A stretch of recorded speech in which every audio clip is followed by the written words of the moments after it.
Um mapa 2 vezes maior que Skyrim. Combate que mistura porrada, magia e robôs gigantes. E 3 personagens jogáveis. Crimson Desert tá chegando e eu vou te contar tudo o que você precisa saber logo depois do break. Tchururururu. E aí galera, Radomancer na área, aquele que já tá contando os dias para o dia 19 de março, como se fosse o Natal. E hoje a gente vai passar por tudo o que já foi revelado de Crimson Desert. Mundo aberto, combate, progressão, personagens, chefes, facções, tá tudo nesse vídeo. E para começo de conversa,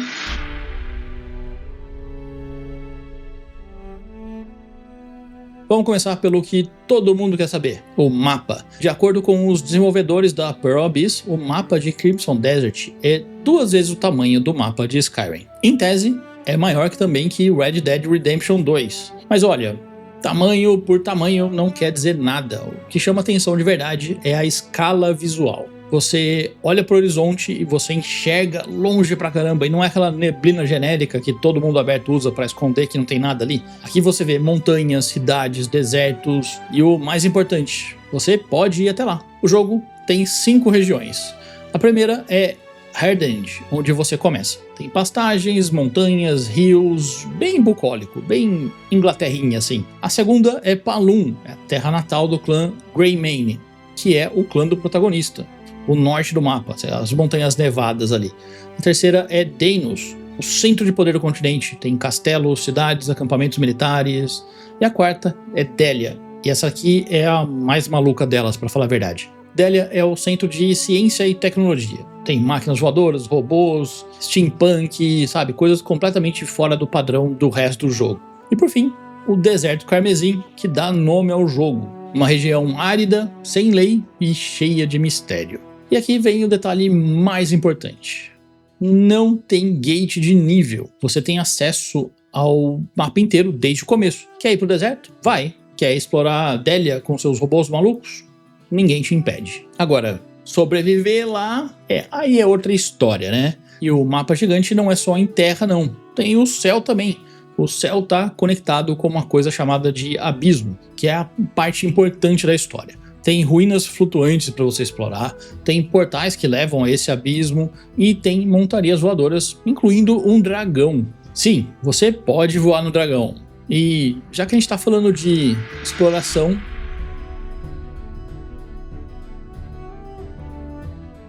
a Pearl Abyss fez questão de deixar claro que o mundo vai ser cheio de coisas para você descobrir. E o melhor, grande parte disso é não marcado.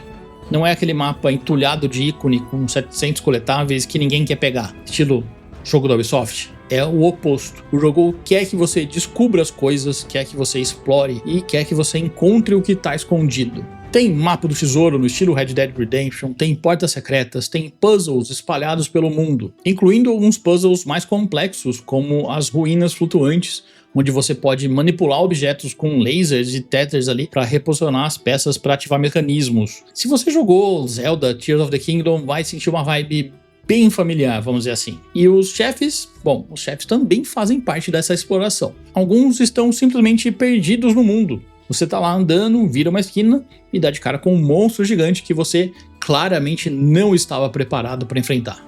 Isso nos leva ao combate.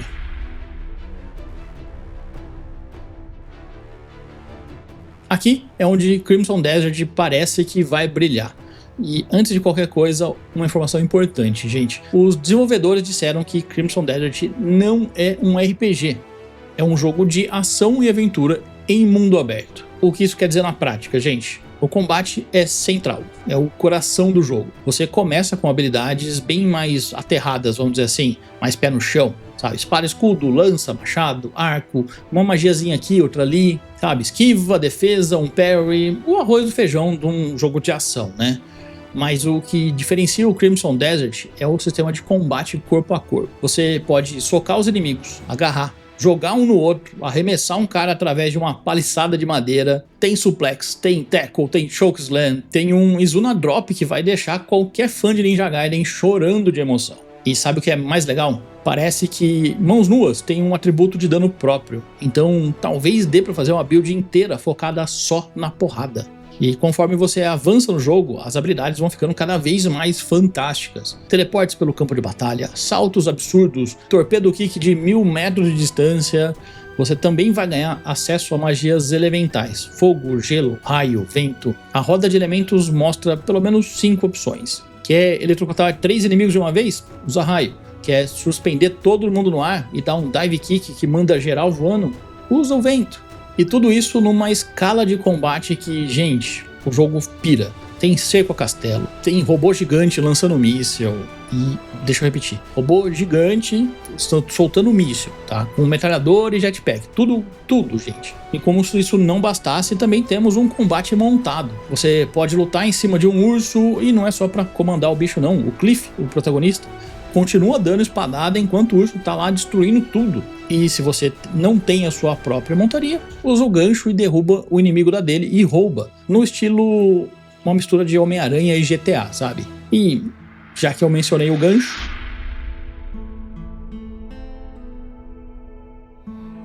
o sistema de locomoção desse jogo é insano, gente.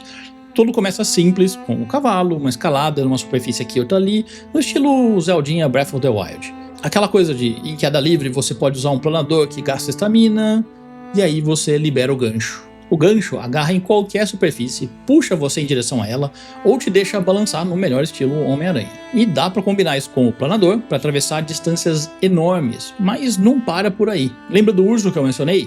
Então, tem o mech, tem o dragão voador, tem o wall jump com pulo duplo, tem fast travel convencional também, caso você esteja cansado de sair por aí fazendo todas essas coisas que eu falei. Basicamente, o jogo começa limitado, mas vai adicionando opções até você se mover pelo mapa de um jeito que faria o protagonista do Just Cause ter vergonha, sabe? E agora que você já sabe como se mover e como lutar,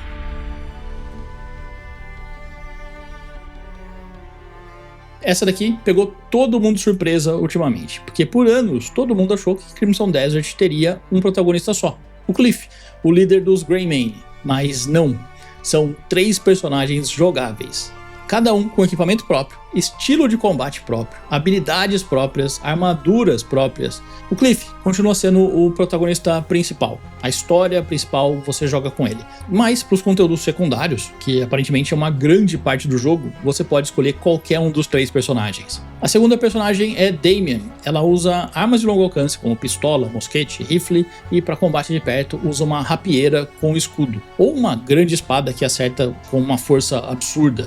Ah, e ela também tem um spinning kick que também vira um Izuna Drop seguindo de execução. E o terceiro é o Unka, um orc.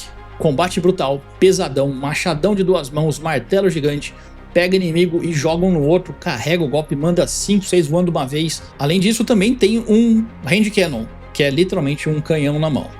E eu vou falar a verdade, esse daqui é o personagem que eu acho que eu vou jogar, viu? Distribui porrada em todo mundo. E antes que você pergunte, não, eles não são só reskins do Cliff não, são completamente diferentes. Até as armaduras são exclusivas. A Damien tem um set com capa branca, manoplas douradas, tiara de couro, tipo guerreira real assim. Parece que cada personagem tem até gadgets de travessia diferentes.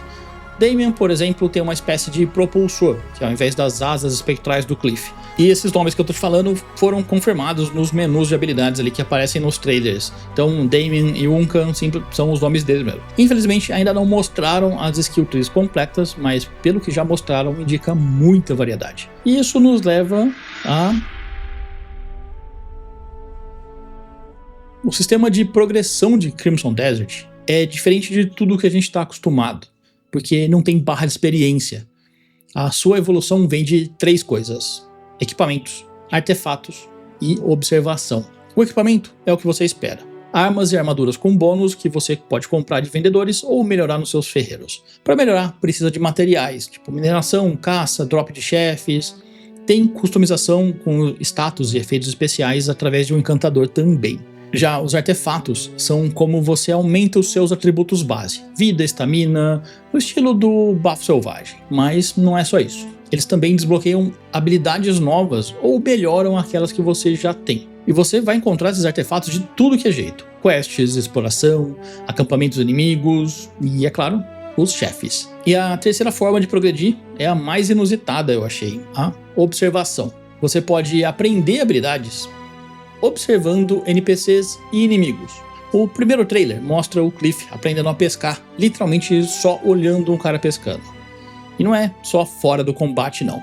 Dá pra aprender golpes observando inimigos durante a luta. Se o inimigo te deu um golpe que te mandou voando, se você prestou atenção, agora você pode aprender isso daí e fazer nos outros inimigos. E isso eu achei genial. Não é inovador, porque a gente já viu esse sistema em outros jogos, incluindo o Shenmue original, eu acho que é o primeiro que eu lembro disso, mas mesmo assim, num jogo dessa escala, é genial. E uma coisa importante, dá para resetar os seus stats.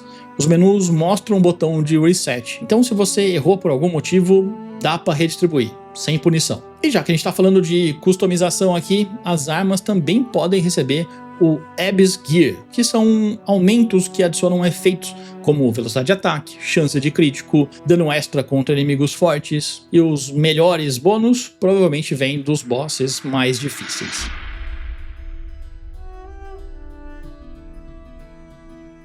Eu deixei essa parte pro final, porque é simplesmente absurda. Os chefes parecem ser uma das mecânicas centrais do jogo. Tem de tudo aqui, gente. Combate contra humanos, que são mais pé no chão, assim, sabe? Duelo de espada, confrontos mais táticos. Mas aí, de repente, aparece um Yeti gigante, uma aranha branca peluda, um dragão mecânico ou um tanque inspirado nos desenhos de Leonardo da Vinci. E o mais recente que eles mostraram era o Cliff lutando contra um navio de guerra. Sim, você entendeu direito. Contra um navio, que parecia mais uma fase do Ace Combat do que um jogo de mundo aberto, sabe? Tem pterodátilos mecânicos, tem uma serpente gigante feita de pura energia, tem uma... Gente, tem de tudo nos chefes desse jogo. E o mais interessante, muitos desses chefes não são lutas convencionais, vamos dizer assim, porque o jogo muda a dinâmica dependendo do encontro. Às vezes você tá voando, às vezes você tá num mech, às vezes é um duelo, só um duelo mesmo. E essa variedade é a confiança que a Pearl Abyss está demonstrando. Porque, vamos falar a verdade, gente, a gente só tá vendo o que eles quiseram mostrar. Se isso é o que eles revelam antes do lançamento, imagina o que eles deixaram escondido.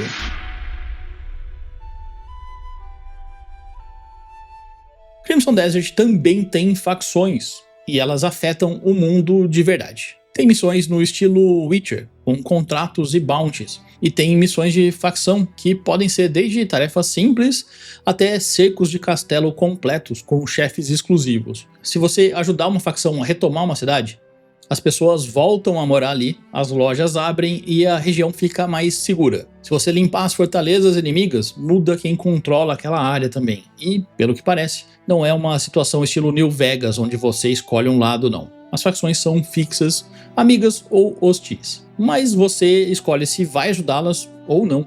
E isso tem impacto real no estado do mundo. E aqui tem uma mecânica que ainda está meio misteriosa, a reconstrução. O objetivo principal do Cliff é restabelecer o clã Greymane, e parece que para isso você precisa coletar recursos, tipo pedra, madeira, suplementos, que vêm dessas missões de facção que a gente falou. E isso sugere algum tipo de sistema de construção de vila. Pode ser algo tipo Ravensthorpe do Assassin's Creed Valhalla, pode ser mais profundo ou pode ser mais básico. A gente ainda não sabe, mas os trailers mostram pistas em todo lugar. Vendedores vendem ferramentas como martelos e pás, e o fato de que encontrar um lar para o seu povo é um dos objetivos centrais do jogo, indica que isso deve ser importante, seja para gameplay ou para a história.